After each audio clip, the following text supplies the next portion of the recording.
ये कितने बड़े सौभाग्य की बात है, दो कदम के वृक्ष यहाँ।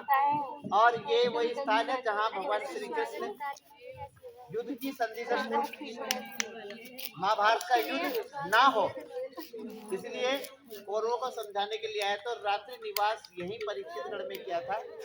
और उन्होंने जो ब्रजमंडल की अधिष्ठात्री देवी है माता कात्यायनी, तो उनको यहाँ कहा था कि इस नगर की रक्षा आपको करनी, तभी से माता कात्यायनी का यहाँ मंदिर है।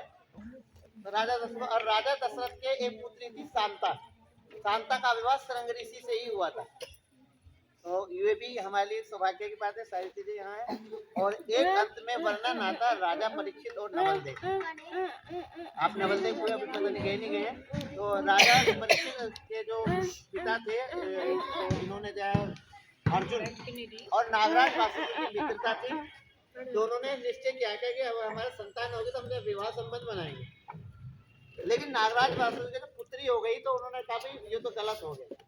वो झुकना नहीं चाहते थे। तो नागराज वासुदेव ने अपनी पुत्री को एक ऐसे स्थान पर जिसको ग्रामीण भाषा में घोरा बोलते हैं, लेकिन वर्तमान वो स्थान है तक्षशिला।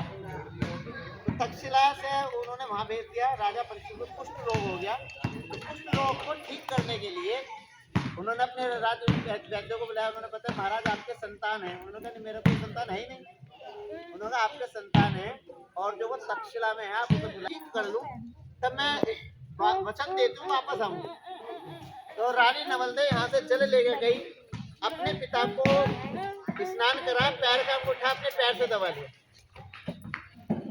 तो तब क्या वासुदेव ने पूछा कि आपने ऐसा क्यों किया। उन्होंने कहा पिताजी जल एक बार और लाना। तो जल लेने के बहाने यहाँ आई, लेकिन वो वापस नहीं गई। राजा परीक्षित से विवाह हो गया। तो ये बात तक्षक नाग को बर्दाश्त नहीं, क्योंकि उसकी संतान थी, उसके पास पोत रही है। तो तब तक्षक नाग ने राजा परीक्षित को डसा था।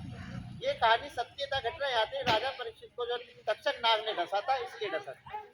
लेकिन साबित क्या हुआ कि सरंगी ऋषि ने श्राप दिया कि आज से ठीक 7वें दिन इसकी मृत्यु होगी राजा। तो वो इसी कुंड में हुआ। तो इसलिए ये बहुत महत्वपूर्ण है। और हम परीक्षितगढ़